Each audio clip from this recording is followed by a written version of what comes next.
What's up? Welcome to my Night Before Michael stream. So yeah, this music biopic about Michael Jackson starring his nephew Jafar Jackson comes out April 24th. So yeah, I'm really excited to see it, and another spoiler review. It'll be another spoiler review for this year following Project Hail Mary and the Super Mario Galaxy movie. So that'll be pretty cool. And yeah, just like a lot with Michael. Yeah. So yeah, and this is my final Night Before video before I do a Star Wars movie, The Mandalorian and Grogu. Will be my next Night Before video after this, and that one is going to be so much fun because we're going to have so many theories to talk about with that one, the runtime, the final predictions for like Thrawn and all. But we'll make that a Star Wars filled discussion. This has to be a Michael Jackson filled discussion, like about Michael Jackson. So the cast of it, so it's got, of course, Jafar Jackson, Michael Jackson's nephew, playing Michael Jackson. I feel like that's a pretty cool way for them to honor him by having his nephew play him. And also, we got Colman Domingo in this movie. That's pretty cool. And of course, Colman Domingo played Norman Osborn in Your Friendly Neighborhood Spider-Man, and he's going to be in Friendly Neighborhood Spider-Man Season 2 later this year in the fall. So that's pretty cool. We got Colman Domingo, and also we got Miles Teller in this. Of course, Reed Richards in the 2015 Fantastic Four movie, which I really like that movie. I think it's pretty good, and not as good as the original ones, of course, but I kind of like it. And then Miles Teller was also in Top Gun Maverick, so yeah. Played Rooster. Gonna be in Top Gun 3 as well, which I'm very excited for Top Gun 3. I'll probably do a Night Before video for that, definitely gonna cover Top Gun 3. Why wouldn't I? Whenever it comes out, if it does. But yeah, pretty excited to see Miles Teller in this movie. That's probably like 20% of the reason I'm going is to see Miles Teller's cameo. Well, maybe cameo, who knows? But see Miles Teller. That's a part of the reason I'm going to see this movie. But yeah, the runtime of Michael. My prediction was 2 hours and 10 minutes, and the actual runtime is 2 hours and 7 minutes. So pretty good runtime still, yeah, pretty good for Michael.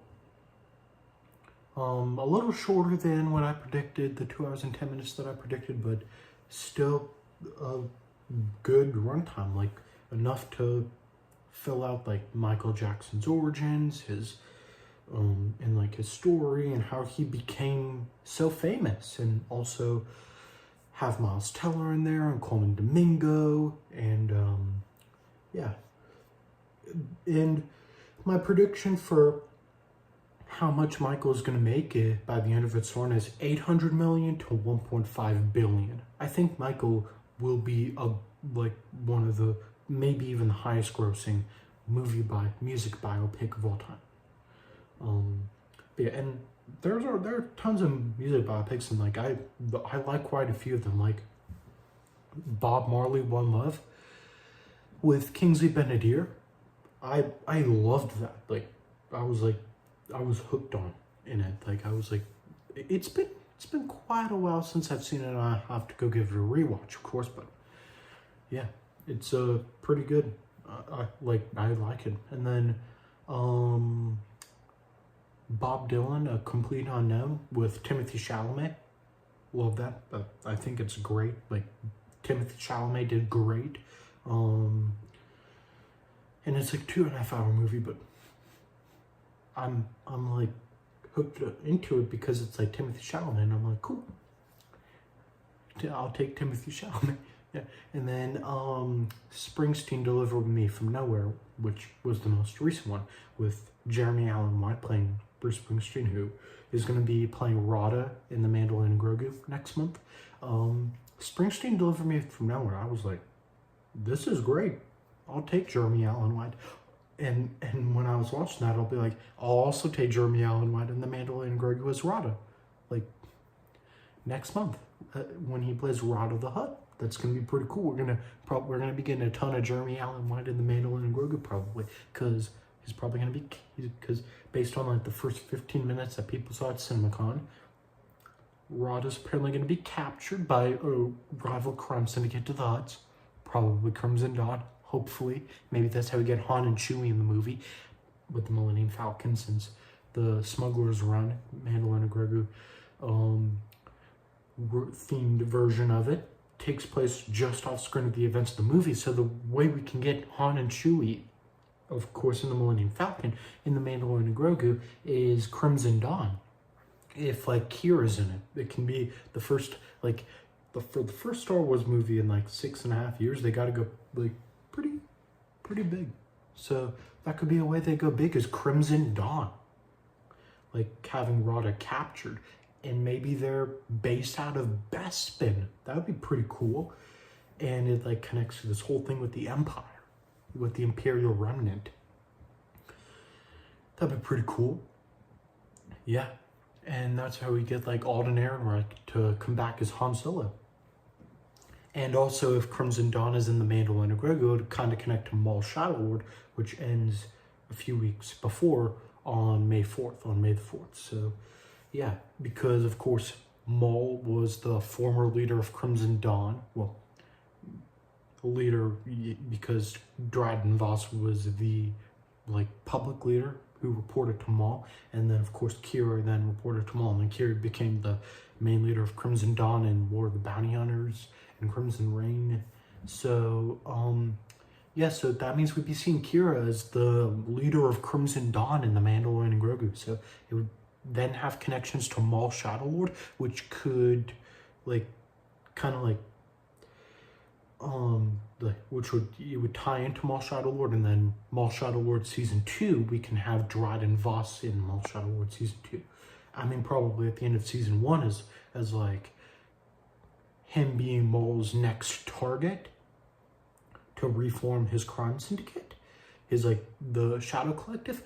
But then we can see him like in Maul Shadow Lord Season 2 as Vader is going after Maul with Marok, who's probably his secret apprentice. But yeah, but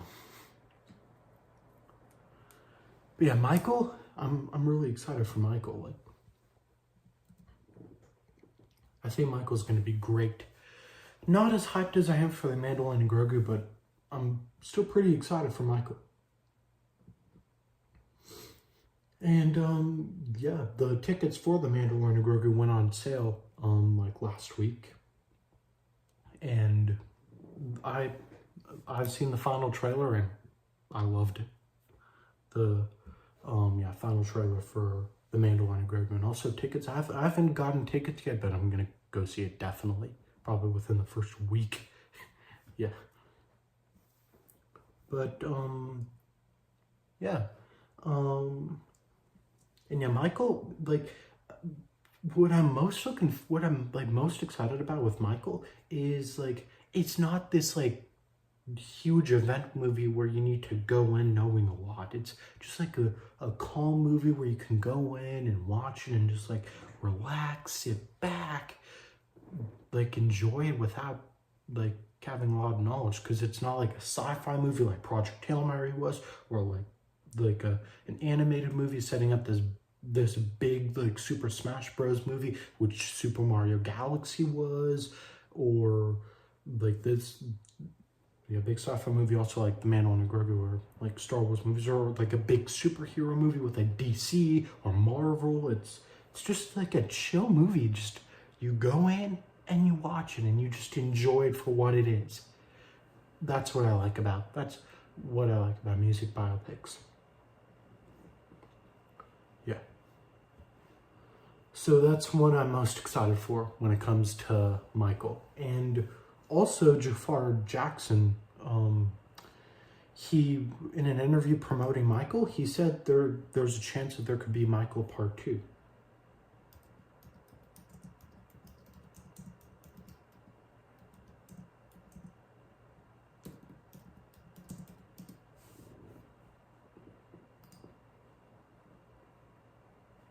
yeah,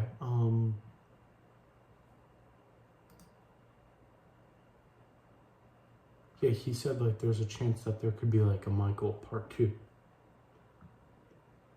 So, like a Michael, like a sequel to Michael. So if they do a sequel to Michael, which like explores more of Michael Jackson, I think that like if Michael sets up a sequel, I think it could be like, I think it should be titled Michael Part 2, is what it should be titled. Like, this could tell part of a story, and then the next movie could tell a little bit more, and then the final movie could tell it the ending part. So this is the beginning part. The next movie can be the like middle part, and then the third movie can be the ending part. So Michael Jackson can have his own like trilogy. So, and Michael Part 2, and then Michael Part 3. So yeah, I feel like that would be pretty cool if they do that. Then I'm definitely gonna go see Michael Part 2 and then Michael Part 3. Yeah.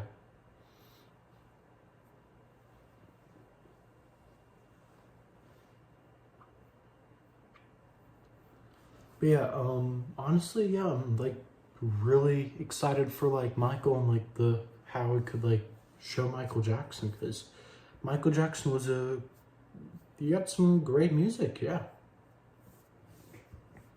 And then like Michael's like, if Michael Part 2 happens, then like maybe Michael Part 3, it wouldn't be the only music biopics we have to look forward to. We have an Air Supply movie biopic music biopic directed by Stuart Beattie that's apparently coming out, which is Stuart Beattie. He was the original director of the Kenobi trilogy when Obi-Wan was getting his own trilogy of movies.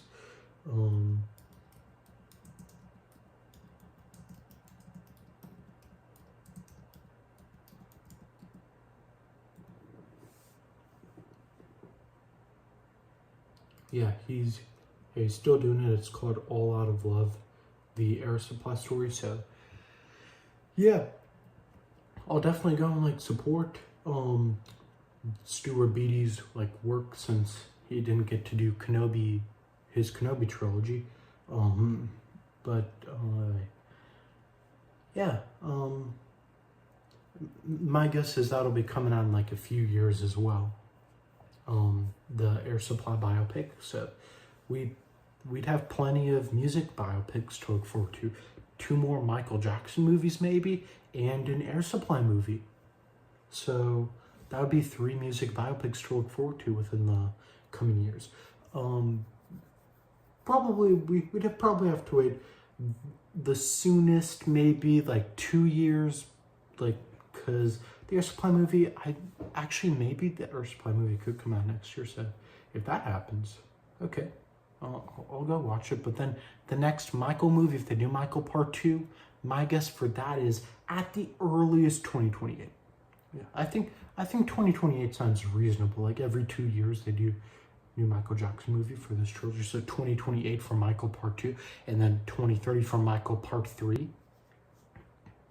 Yeah, I think that could be a cool way to do it. So that we go see like this story every other year, and it keeps us like speculating on like what's gonna happen in the next movie, like what the following movie is gonna cover. So yeah, if they want to do that, but yeah, and then yeah, the Air Supply movie next year, maybe they'll do the Air Supply movie next year. That'd be pretty cool. But yeah, that will be the end of my Night Before Michael stream. Hope you guys enjoyed that. My 3rd Night Before stream of 2026. I've done that's the 3rd Night Before stream in the past 2 months. So in the past like 2 months. So pretty cool. We're about to have our 4th one in like about a month. So which will be the Mandalorian and Grogu. And then in June, like into early July,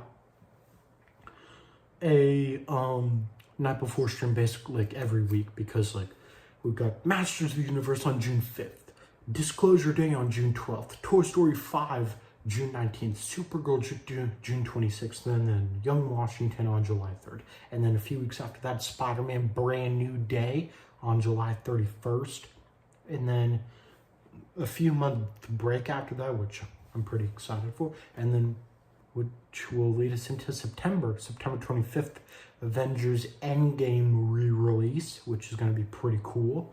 And then after that will be full steam ahead to the end of the year, like Clayface in October, nothing in November, which is going to be pretty great, because in December will be Dune Part 3 and Avengers Doomsday. So actually in October also Street Fighter, so 2 movies in October, and then nothing for 2 months until Dune Part 3 and Avengers Doomsday, which is going to be great because all those 2 months are going to be me making content about Dune Part 3 and Avengers Doomsday, because that will be when the hype is at an all-time high for both Dune Part 3 and Avengers Doomsday. But yeah, that'll be the end of my Night Before Michael stream. So yeah, hope you guys enjoyed that, and I'm really excited for the next Night Before stream, The Mandalorian and Grogu. Can't wait for that. And yeah, right now I do my closing and say bye. Make sure to like, hit the notification bell, and subscribe. Until next time, guys. Bye.